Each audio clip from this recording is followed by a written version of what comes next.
Hey guys, तो हम लोग अपना चैप्टर कंटिन्यू करते हैं। हम लोग फ्रेंच रेवोल्यूशन वाला चैप्टर पढ़ रहे थे और मैंने आपको 3 वीडियोस बता दिए थे। 3 वीडियोस में उसके टॉपिक क्लियर कर दिए थे। 3 वीडियोस में हम लोगों ने क्या पढ़ा था बच्चों? 3 वीडियोस में हम लोगों ने थर्ड पार्ट में तो हम लोगों ने ये पढ़ा था। लास्ट वीडियो में फ्रांस अबॉलिशन मोनार्की और रिपब्लिक बन गया था। पर मैंने आपको थर्ड पार्ट एक लास्ट पैराग्राफ नहीं बताया था, जो मैं आपको इस वीडियो लेक्चर में बताने वाला हूँ। ठीक है, थोड़ा भूल गया था मैं, कोई बात नहीं। तो मैंने आपको बताया था जैकोबिन क्लब्स ने राज किया था फ्रांस में, सारी पावर उनके पास चली गई थी।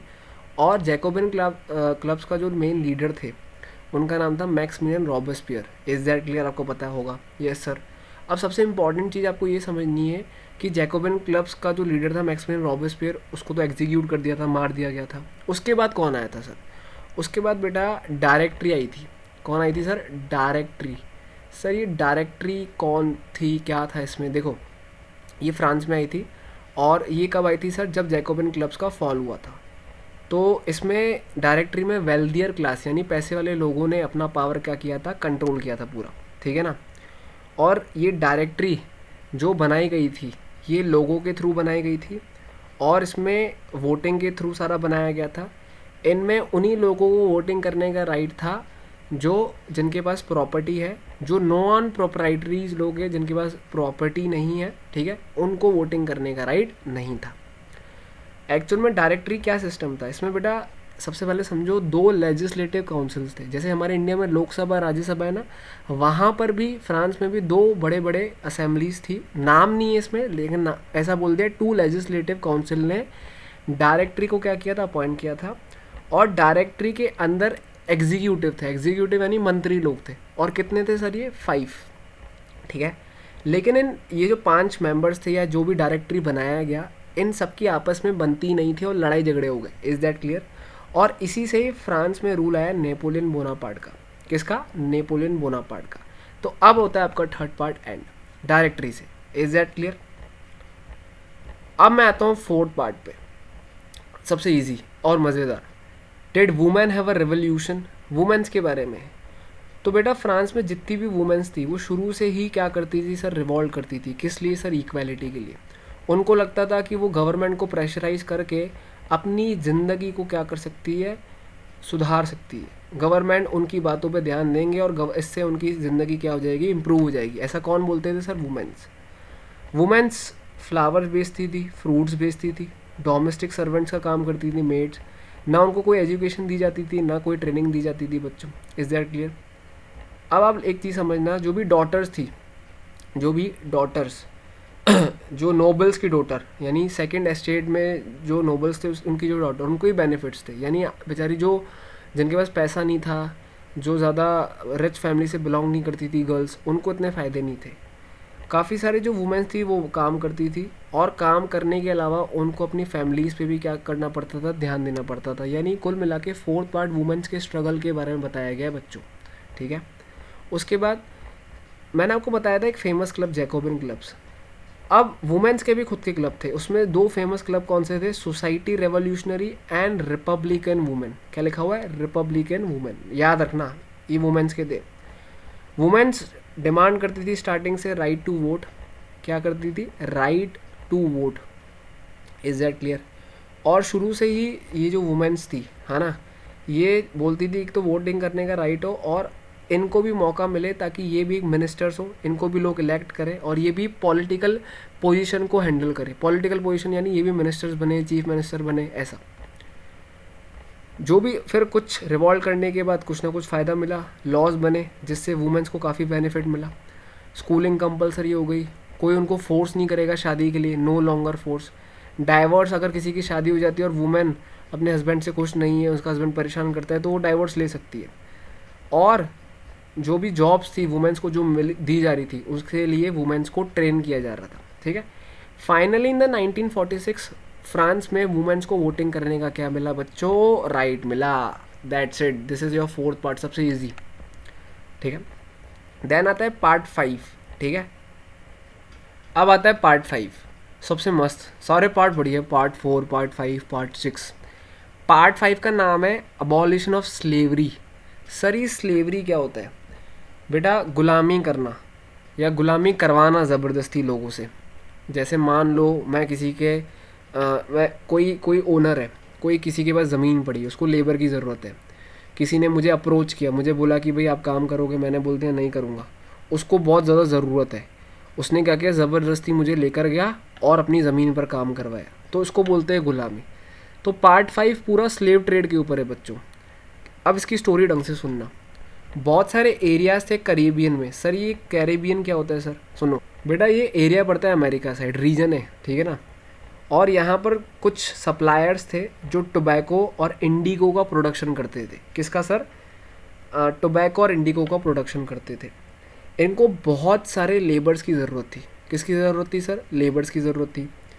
बहुत सारे यूरोपियंस को इन्होंने बोला कि हमारी ज़मीन पर आकर क्या करो, काम करो। किन्होंने बोला सर? सप्लायर से, या प्लांटेशन ओनर भी बोल सकते हो उसको। यूरोपियंस को बोला गया कि यहाँ पर आओ, कैरेबियन में है ना एरिया में आओ, और प्लांटेशन फील्ड्स पर टोबैको और इंडिगो का क्या करो, सब प्रोडक्शन करो। यूरोपियंस रिलक्टेंट थे। रिलक्टेंट यानी उनको कोई इंटरेस्ट नहीं था इतनी दूर दूर जाना और अपना प्रोडक्शन, उनके प्रोडक्शन में कंट्रीब्यूशन देना। Is that clear? अब आगे क्या पॉइंट आता है बच्चों? जो मेन टॉपिक है वो ये था कि सर लेबर की बहुत शॉर्टेज थी उस टाइम पे। मैंने आपको अभी क्लियर किया कि प्लांटेशन ओनर्स यानी सप्लायर्स जो टोबैको और इंडिगो को प्रोड्यूस करते थे, उनको लेबर की बहुत ज़रूरत थी, लेकिन लेबर की शॉर्टेज थी सर। तो 3 कंट्रियों ने स्लेव ट्रेड स्टार्ट कर दिया, जिसका नाम दिया गया सर क्या? ये जिसको नाम दिया गया ट्रायंगुलर स्लेव ट्रेड। क्या बोला गया sir? Triangular slave trade. Is that clear? According to this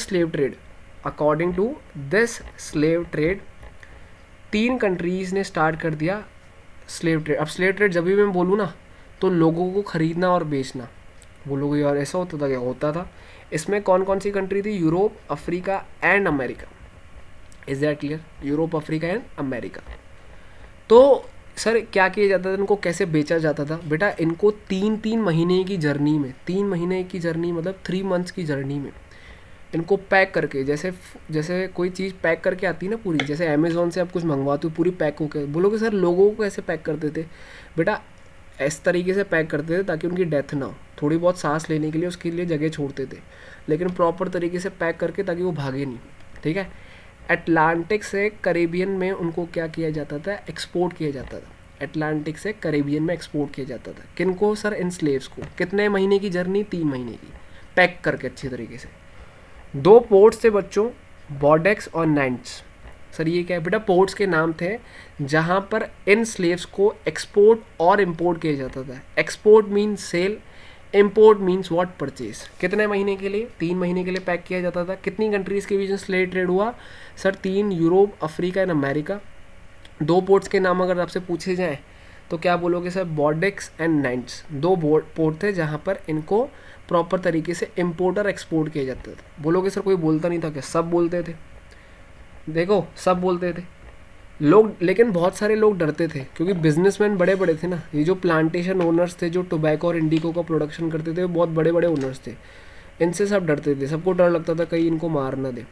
लेकिन लोगों ने रिवॉल्ट किया और फाइनली बच्चों इन 1794 this slave trade was removed.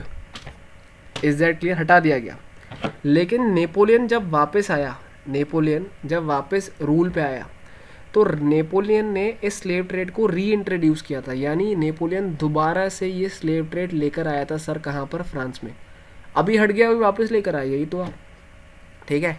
लेकिन लोगों के रिवॉल्ट करते करते लोगों ने बहुत मेहनत करी और 1848 में this slave trade was finally abolish. Sir ये नेग्रोस क्या होते हैं? नेग्रोस यानी वहाँ के अफ्रीका के लोकल लोग जो बेचारे इतने टाइम से गुलामी सफ़र कर रहे थे, स्ट्रगल कर रहे थे। तो जो स्लेव था उनको इनस्लेव कर दिया।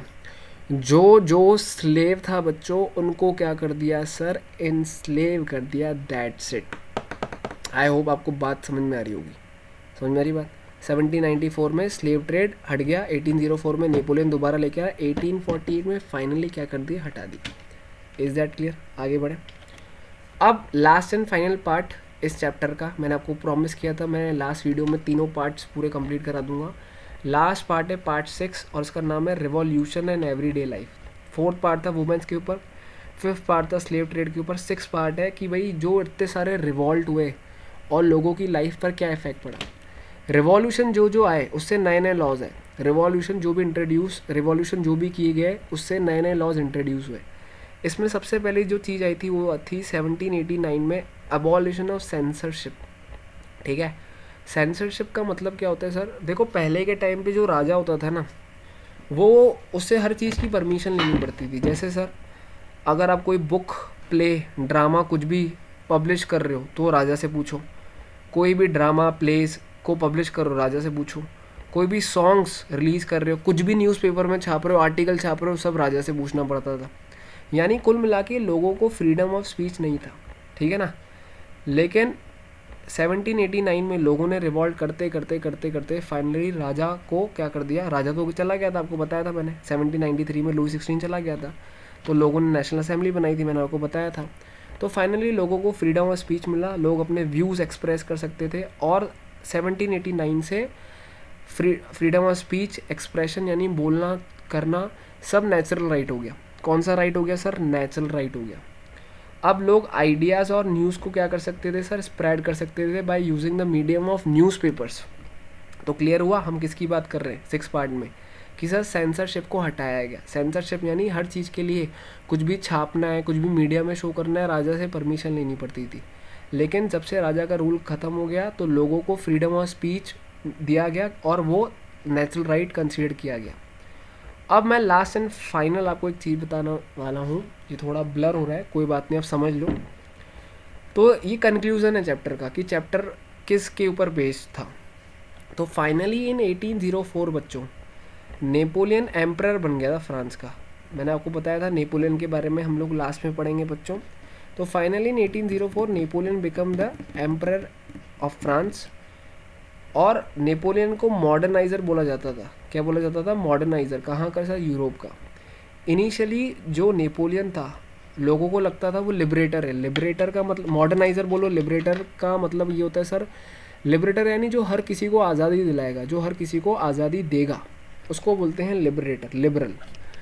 लेकिन कुछ टाइम बाद नेपोलियन ज़बरदस्ती करने लग गया। यानी आप यूँ समझो कि नेपोलियन के पास पावर तो थी, पहले वो अच्छी तरह से यूज़ कर रहा था, सबको आज़ादी दे रहा था, लेकिन बाद में उसकी जो आर्मी थी और वो खुद इन्वेड करने लग गए, यानी ज़बरदस्ती करने लग गए लोगों से, ठीक है ना। बट कितने टाइम तक ज़बरदस्ती करेगा, वही है ना। फाइनली बच्चों इन 1815 एक बैटल हुआ था बच्चों वाटरलू में। यानी इसमें मेंशन नहीं है बुक में, फिर भी मैं आपको बता देता हूँ कि बैटल ऑफ वाटरलू तो मेंशन है, लेकिन किन कंट्रीज़ ने नेपोलियन को हराया था ये मेंशन नहीं है। तो 4 कंट्रीज़ ने मिलकर 1815 में नेपोलियन को बैटल ऑफ वाटरलू में क्या कर दिया? डिफीट कर दिया। क्या कर दिया बच्चों? डिफीट कर दिया, और नेपोलियन को क्या कर दिया? हरा दिया। तो नेपोलियन के रूल से है ख़त्म हो गया। तो 6 वाला पार्ट किसके ऊपर था बच्चों? Revolution in every day of life. इसमें सेंसरशिप की बात करी जो हट गया। 5th वाले पार्ट में हम लोगों ने स्लेव ट्रेड के बारे में पढ़ा। 3 कंट्री स्लेव ट्रेड करती थी सर, ठीक है। और स्लेव ट्रेड कब एबॉलिश हुआ था? 1848 में। इसको 1804 में नेपोलियन ने क्या किया था? री इंट्रोड्यूस किया था बच्चों। और इसका 5th पार्ट का नाम क्या था? Abolition of slavery. 4th part मैंने वुमेंस के ऊपर बताया जब आप लोगों को, वुमेंस क्या काम करती थी, किस चीज़ के लिए रिवॉल्ट करती थी, कौन कौन से क्लब्स बने हुए थे, नए नए जो लॉ आए उससे वुमेंस को क्या क्या फ़ायदे मिले, और वुमेंस को वोटिंग करने का राइट कब मिला। इससे पहले मैंने 3rd पार्ट का एक लास्ट टॉपिक आपको क्लियर कर दिया था कि क्या था वो टॉपिक? डायरेक्टरी बनी थी, रूल डायरेक्टरी, यानी जैकोबिन क्लब्स के बाद वेल्थियर यानी अमीर लोगों ने पूरी पावर को होल्ड करके रखा था फ्रांस में। और ये जो डायरेक्टरी थी इसमें लोगों को वोटिंग करने का राइट दिया, और डायरेक्टरी में एग्जीक्यूटिव बनाए गए। एग्जीक्यूटिव यानी 5 मिनिस्टर्स बनाए गए, लेकिन उनके आपस में क्लैश होते था, जिसके कारण नेपोलियन बोनापार्ट आया, जो मैंने अभी आपको लास्ट में क्लियर कर दिया। तो इस वीडियो को 2 बार देखो, प्रॉपर तरीके से देखो, नोट्स प्रिपेयर करते रहो, जो भी डाउट है वो व्हाट्सअप के थ्रू मुझसे क्लियर करते रहो। आई होप आपको पूरा प्रॉपर तरीके से चैप्टर क्लियर आउट हो चुका होगा, ठीक है बच्चों। तो जिन्होंने पुराने वीडियो नहीं देखे, ये टोटल 4 वीडियोस थे हम लोग के इस चैप्टर के ऊपर, ठीक है ना। तो हम लोगों ने ये 4th वीडियो देख लिया। इसी के साथ चैप्टर को हम लोग क्या करते हैं? एंड करते हैं। एक हमारा स्टोरी ऑफ विलेज पालमपुर हो गया, और इसके बाद अब हम लोग जो चैप्टर पढ़ेंगे वो सिविक्स का पढ़ेंगे, और बहुत इजी चैप्टर है, इतना कोई हार्ड चैप्टर नहीं है। आई होप आप लोग ढंग से पढ़ लोगे, ठीक है। चलो bye, thank you. Yes, please subscribe the channel and please like the video. Bye.